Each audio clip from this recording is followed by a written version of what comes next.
직장인에게 삶이란 매일 방영되는 똑같은 영화와도 같다.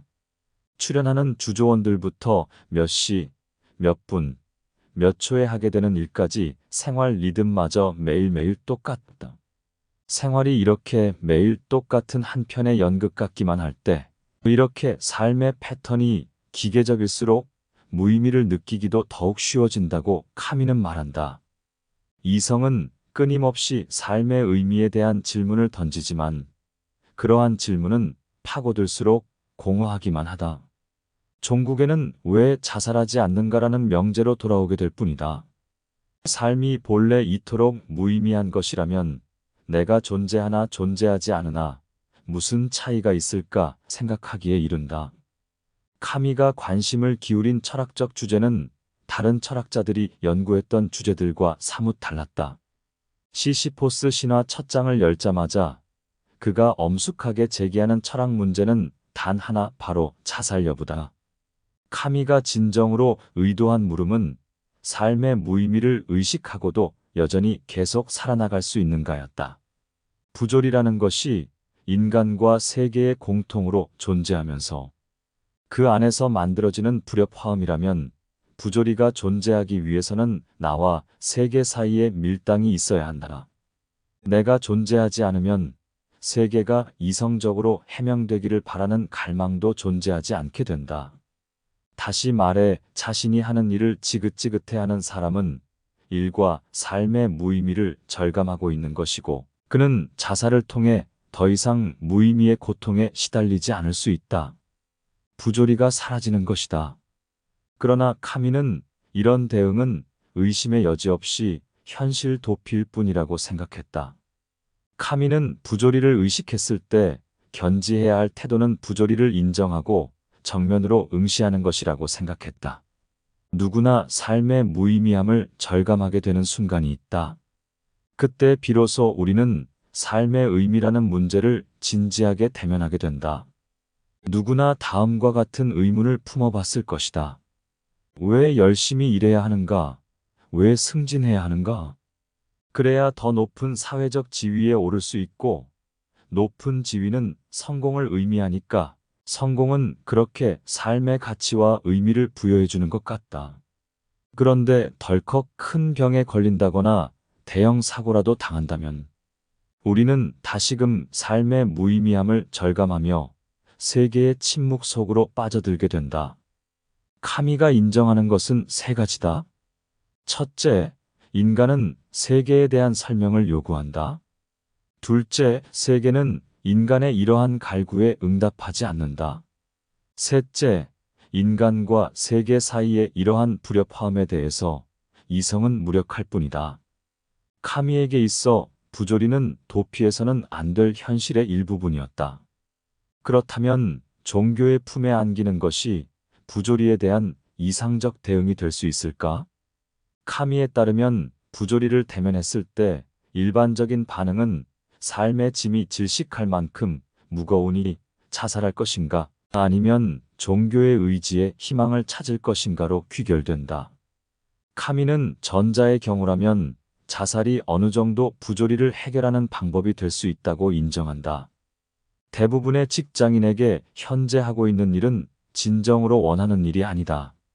살아가기 위해 꾸역꾸역 이어나가는 노력일 뿐이다. 종교는 이 노력을 이어나갈 수라도 있게 해주는 동력이 되지 않을까? 카미는 이러한 대안도 부정한다. 종교는 잠시나마 삶의 위안을 주고 삶의 의미를 부여할 수 있다.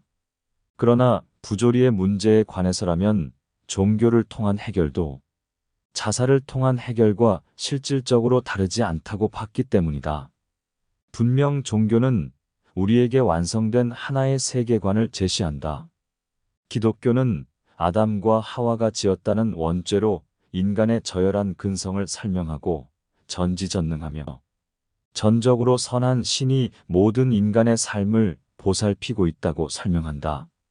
사실 이런 세계관은 아무런 경험적 근거가 없지만 희망을 품게 하고 인간의 이성적 필요를 어느 정도 만족시켜준다.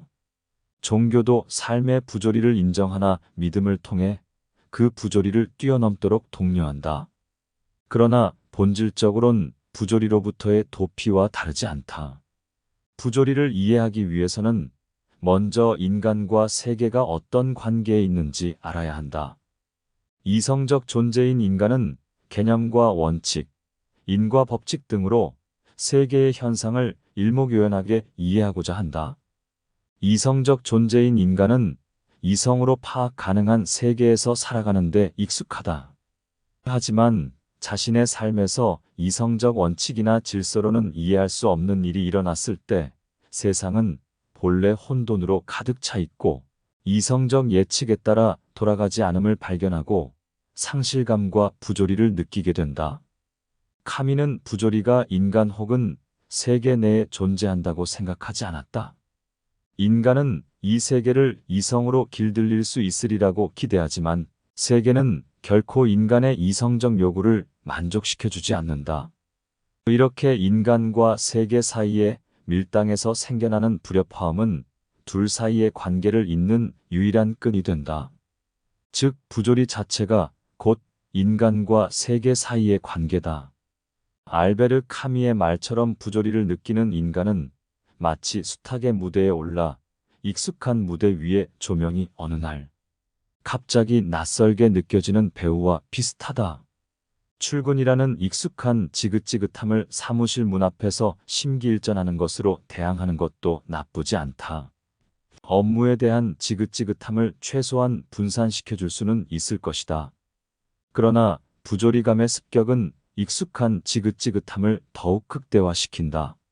마치 쓰리쓴 탕약을 마시는 동안 자신이 얼마나 쓴 약을 마시고 있는지 끊임없이 의식하게 되는 것과 비슷하다.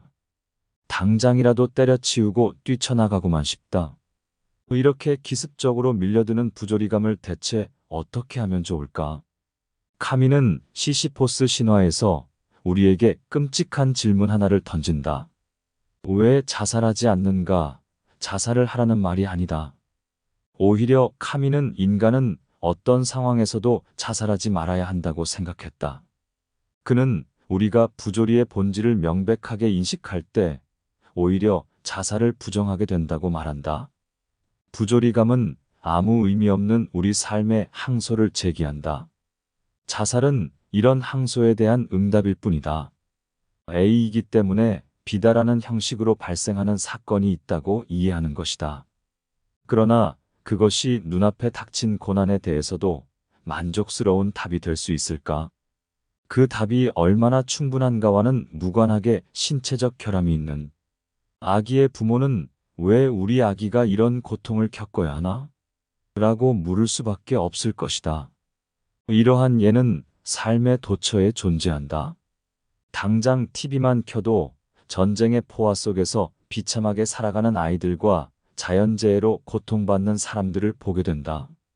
TV 밖 현실에서도 이루 말할 수 없이 괴로워하는 사람들을 본다. 그때마다 우리는 어째서 그들인가라는 생각이 들지 않을 수 없다. 무력하기 그지없는 우리에게 이 세계가 돌려주는 대답은 침묵뿐이다. 이미 일어난 일에는 아무런 이유가 없다.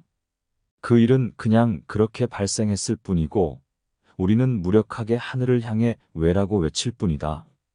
카미는 인간이 이렇게 세상의 침묵과 대면할 때, 모든 일은 순전히 우연에 지나지 않음을 의식할 때 모종의 향수를 느끼게 된다고 말한다.